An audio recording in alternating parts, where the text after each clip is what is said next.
The war between humans and the Vayari had ended 3 years ago, but the scars remained. Cities had been rebuilt, peace treaties had been signed, but trust? That was still a fragile thing. I never thought I'd meet one of them face to face, let alone like this. My name is Darren, and I worked the night shift at a high-security research facility in New Seattle. It wasn't glamorous work, mostly monitoring alien artifacts and logging data, but it paid well. The building was mostly empty at night, quiet, just the way I liked it. At least, that's what I thought until I pushed open the door to Lab Sector 4, and stopped dead in my tracks. Standing in the dim glow of the overhead lights was a Vayari woman. Tall, elegant, and completely exposed. I barely had time to process what I was seeing. Her smooth silver skin shimmered under the artificial light, intricate glowing patterns tracing down her arms and along her sides. A loose robe, half pulled from her shoulders, pooled around her waist, leaving most of her bare. Amber eyes locked onto mine, widening in shock. I knew her face. Princess Velthera, the last heir of the Vayari royal bloodline. The air between us crackled with tension. What are you doing here?" she demanded, her voice sharp but laced with embarrassment. She yanked the robe up over her shoulders, violet blush blooming across her cheeks. I stumbled over my words, forcing myself to look away. "This is my lab. I work here. What are you doing here?" She hesitated, her fingers gripping the edges of the robe as she secured it around herself. "I was borrowing clothing." I followed her gaze to a nearby table, where a neatly folded set of human clothes sat. She had been trying them on, trying to blend in. It made sense. The government had assigned her to our facility under strict conditions. She wasn't just a guest, she was a political symbol, a reminder that the Vayari were no longer in power. She wasn't a prisoner, not exactly, but she wasn't free either. Velthera let out a slow breath, composing herself. "You saw nothing." I blinked. Well, I definitely saw something." Her eyes flashed. "Forget it. Immediately." "Right. Sure. Just delete my entire memory." "No problem."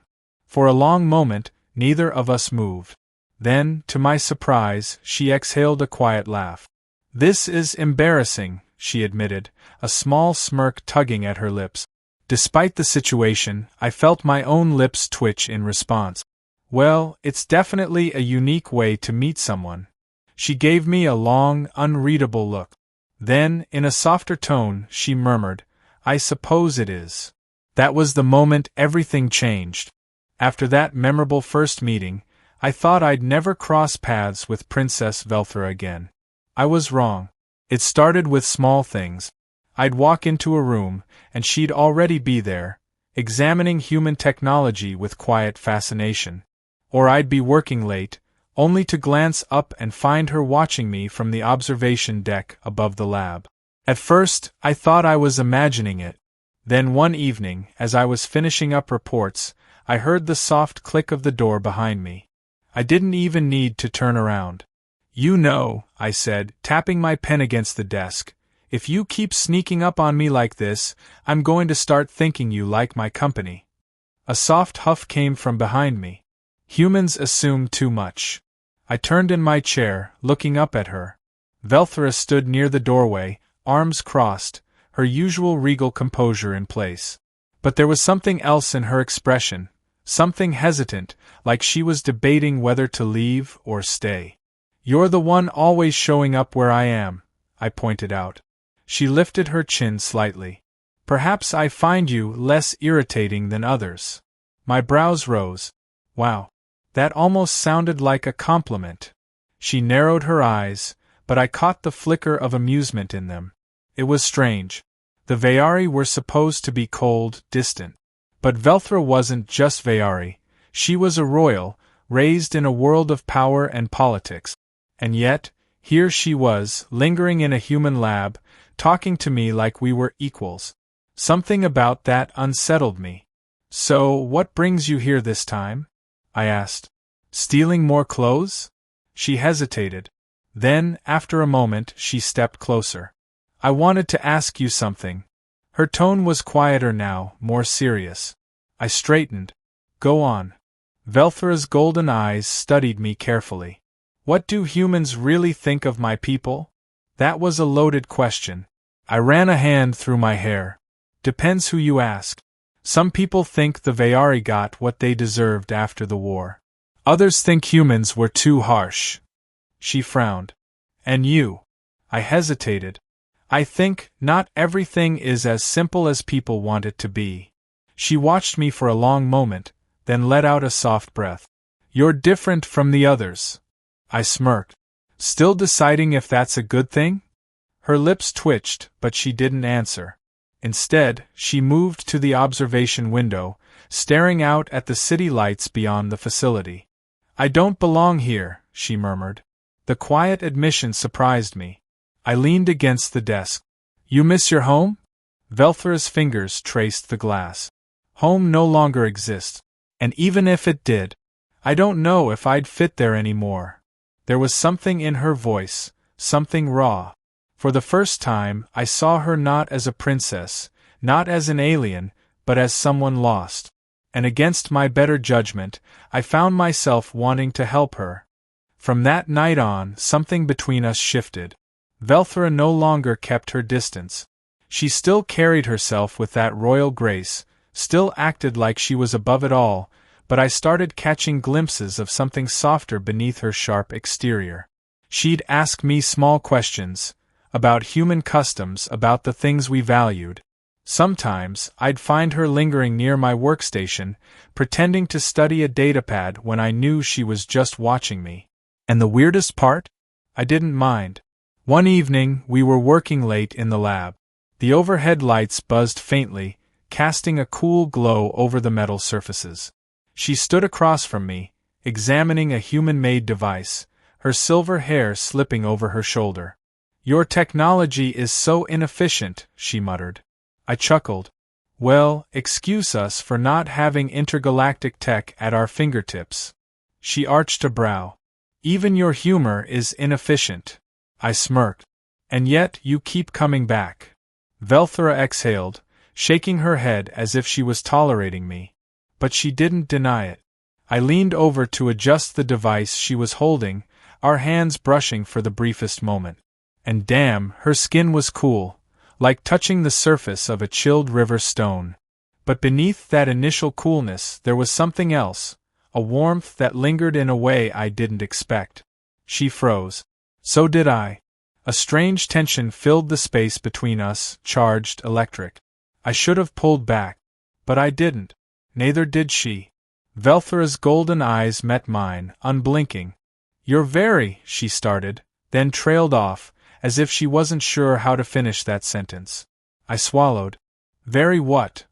She hesitated, then, in a quiet voice, admitted, warm. The way she said it, like it was something foreign, something new, sent a shiver down my spine. She lifted her other hand, hovering it just above my wrist. Not quite touching, but close enough that I could feel her presence. I read that humans value physical closeness, she murmured. Is that true? I nodded slowly. Yeah. It's important to us. Velthra tilted her head, her glowing eyes scanning my face as if trying to understand. Then, to my complete shock, she reached up, slowly, cautiously, and pressed her fingers against my cheek. I sucked in a breath. Her touch was featherlight, uncertain. This is unusual for me, she admitted, voice barely above a whisper. But I don't dislike it. I swallowed hard, my pulse hammering. That's good? Her lips quirked slightly, amused by my reaction. But there was something else there too. Something unreadable. She pulled her hand away, stepping back. The moment broke, but the feeling remained, lingering in the air between us. Velthra cleared her throat, straightening. This conversation never happened. I smirked. Sure. Whatever you say, princess. But we both knew. Something between us had definitely changed. We both knew this was dangerous. A human and a Vayari? Unthinkable. The war may have ended, but our two species were still balancing on the edge of uneasy peace. If anyone found out what was happening between us, whatever this was, it wouldn't just cost me my job. It could ruin everything. And yet, neither of us stopped. Late nights in the lab turned into quiet conversations on the rooftop garden. Glances turned into lingering stares. Accidental touches became something neither of us shied away from. We never spoke about it, but the tension between us grew thicker with every passing day. Then, one night, everything changed. The power went out. A citywide blackout, cutting through New Seattle like a blade. Emergency generators kicked in, but the main facility remained in darkness. As protocol dictated, all personnel had to gather in the underground backup shelter until systems stabilized. That's how I found myself alone with Velthra in the dimly lit bunker, surrounded by nothing but silence and the distant hum of emergency lights. She sat beside me on one of the metal benches, her bare feet tucked beneath her, silver hair cascading over her shoulders. She looked less like an untouchable alien princess and more like something else. Someone real. "This place is always so bright," she murmured. "It never gets truly dark." I glanced at her, surprised by the sudden softness in her tone. "You don't like the lights?" She shook her head. On my world, the nights were deep and endless. The sky was filled with drifting lights from the twin moons. Her voice grew distant. "Sometimes I close my eyes and try to remember what that felt like." I watched her, a strange ache settling in my chest. "You miss it," I said. She exhaled. "I miss what I used to be." The way she said it, so quietly, so broken, made something in me crack. I hesitated before reaching out, my fingers brushing against the back of her hand. A small touch. Barely anything. But she stiffened, inhaling sharply, as if the contact had sent a shock through her system. She turned her hand slowly, palm up, allowing my fingers to rest against hers. Velthra studied our hands like they were something foreign, something forbidden. "Darren," she whispered, my name slipping past her lips like a secret. I swallowed hard. "Yeah." She lifted her golden eyes to mine, searching my face for something. "Understanding? Permission?" Then, in a voice barely above a breath, she asked, "Do humans always hesitate when they want something?" My pulse pounded. The air between us felt heavy, charged with something we had both been pretending wasn't there. I exhaled. "Only when it's dangerous." She shifted closer, her cool breath brushing against my skin. "Then I must be very dangerous to you." I let out a shaky laugh. "You have no idea." Her lips hovered near mine, so close I could feel the warmth of her presence despite her naturally cold skin. "I want to understand," she murmured, her voice barely audible. "Why humans crave touch. Why you look at me this way." I closed the distance. The moment our lips met, a shiver ran through her body, and her fingers tightened around mine. She tasted unfamiliar. Cool and electric, yet somehow soft, like something I never knew I needed until now. Velthra let out a quiet gasp, as if the sensation had startled her, but she didn't pull away. If anything, she leaned in, her hands sliding up to my chest, gripping the fabric of my shirt like she was anchoring herself. For a long moment, we existed in that stolen space. Nothing else mattered. Not the war, not the rules, not the consequences waiting for us. Then, just as suddenly, she pulled back. Her golden eyes were wide, her breath uneven. She hesitated, touching her lips as if trying to understand what had just happened. "That was." I exhaled, my heart still racing. "Yeah." A long silence stretched between us. Then, in a voice barely above a whisper, she murmured, "I don't think I can stop." And neither could I. After that night, there was no going back. Velthra and I never spoke about what happened in the bunker, but the way she looked at me afterward, the way her fingers would brush against mine when no one was watching, said everything. We had crossed a line. And we kept crossing it. It started with small things. A glance held too long. A touch that lingered. Late-night conversations that ended with her closer than before. But soon, it wasn't enough. One evening, I was working late when the door to my lab slid open. I expected a security officer or another scientist. Instead, it was her. Velthra stood in the doorway, bathed in the soft glow of the monitors, her silver hair loose around her shoulders. She wasn't wearing the formal robes the Veari always draped themselves in. Instead, she wore the human clothes she had taken that night, simple, practical. But on her, they looked breathtaking. I set my tablet down slowly. Princess. Her lips quirked at the title, but there was something off about her expression. A tension in her shoulders. A hesitation in her stance. She stepped forward, closing the distance between us, and for the first time, I saw something in her golden eyes that I had never seen before. Fear. I stood up. What's wrong? She exhaled, and for a moment I thought she wouldn't answer. Then, in a quiet voice, she said, "They're sending me away." The words hit like a fist to my gut. I frowned. What do you mean? The council has decided I am no longer necessary here, she murmured, her gaze dropping to the floor. I will be relocated to an undisclosed location. A place where I will no longer be a complication. I swallowed hard. When? She lifted her gaze to mine. 2 days. 2 days. That was all we had left. Something inside me snapped. Before I could think, before I could second-guess myself, I closed the distance between us, cupping her face between my hands. Velthra sucked in a breath, startled by my sudden movement, but she didn't pull away. If anything, she leaned into my touch, her cool skin pressing against my warmth. They can't just take you, I said, my voice rough. She let out a soft, bitter laugh. I am not human, Darren. I do not have a choice. I shook my head. That's not true. We can do something. We can. Her fingers pressed against my lips, silencing me. Darren, she whispered, I don't want to spend these last moments talking about what we cannot change. The way she said my name, soft, aching, sent a shiver through me. Slowly, her hand moved, tracing the line of my jaw, memorizing the shape of my face like she was afraid she'd forget. This was never supposed to happen, she admitted, her voice barely audible. I exhaled. But it did. She nodded once, something unreadable in her eyes. Then, in a whisper, she said, "Show me why humans crave touch." I didn't need any more encouragement. I kissed her. And this time, there was no hesitation. No second-guessing. Her fingers curled into my shirt, pulling me closer, her cool lips parting against mine. The difference in our body temperatures was stark, but I didn't care. I welcomed the contrast. Her hands roamed cautiously at first, exploring, learning. But as the seconds passed, she grew bolder, as if something inside her had awakened.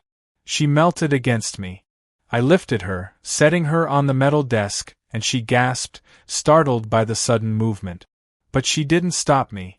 Instead, her legs wrapped around my waist, drawing me closer. The lab, the war, the entire galaxy disappeared. There was only her. Her breath against my skin. Her fingers tangled in my hair. The way she shuddered when I whispered her name. I didn't know what tomorrow would bring. But right now, in this moment, she was mine. The world outside didn't exist. There was only the warmth of our breath mixing in the quiet lab, the way Velthra's cool fingers traced my skin like she was memorizing every inch of me. Like she didn't want to forget. Because in 2 days she would be gone. I didn't want to think about that. But reality didn't wait. The sound of distant footsteps, sharp, authoritative, cut through the moment. Velthra tensed in my arms. I turned toward the door just as it slid open. 3 uniformed officers stood in the entrance, their faces unreadable. Behind them, a man I recognized all too well, Commander Reelan, head of interspecies relations. He gave me a cold, knowing look before shifting his gaze to Velthra. "It's time, Princess," he said. No emotion. Just a statement. Velthra's fingers tightened around my shirt, her body stiff against mine. For a moment I thought she'd resist.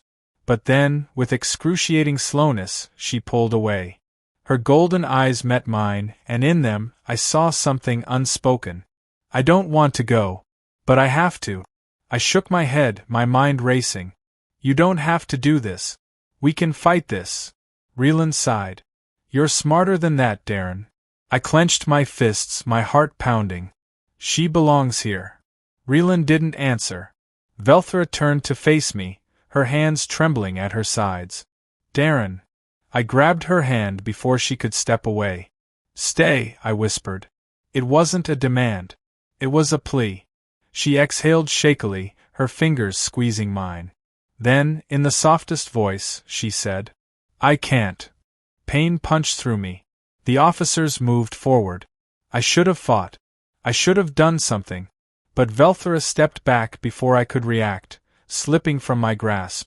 The last thing I saw as they led her away was the way her lips parted, like she wanted to say something, like she needed to, but the words never came. And then, she was gone. Days passed. I couldn't sleep. I couldn't focus. Every corner of the lab reminded me of her. The desk where she had sat. The observation window where she had stood, staring at the stars. The war had been over for years, but I had never felt the weight of our differences until the moment she was taken from me. I wanted to track her down. But no records existed. No location logs. No transfer orders. It was as if she had vanished completely. I had lost her. Or so I thought. It happened a week later. I was sitting in my apartment, staring at my untouched drink, when my communicator beeped. A single message flashed across the screen. Unknown sender, look outside. My heart pounded. I rushed to the window, pushing aside the blinds. And there, standing in the dim glow of the city lights, was her. Velthra. Not in royal robes. Not surrounded by guards. Just her. My breath caught. She lifted a hand, hesitant, uncertain, before taking a single step toward my building. I didn't wait. I ran. Flew down the stairs, past confused neighbors, out into the cold night air. And then she was there. Real. Solid. Mine. I grabbed her before she could speak, pulling her into me, crushing my lips against hers. She melted against me, her hands tangling in my shirt like she had been starving for this. When we finally pulled apart, breathless, she whispered, I couldn't stay away. I laughed, shaky and disbelieving. How did you?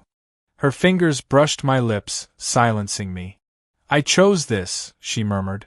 I chose you. I pulled her closer, my heart racing. Are they looking for you? She hesitated, then smiled, small, secretive. Let them try. I grinned, my chest aching in the best way. Velthra had been a princess, a symbol of peace, a prisoner of duty. But now she was something else. Now she was mine.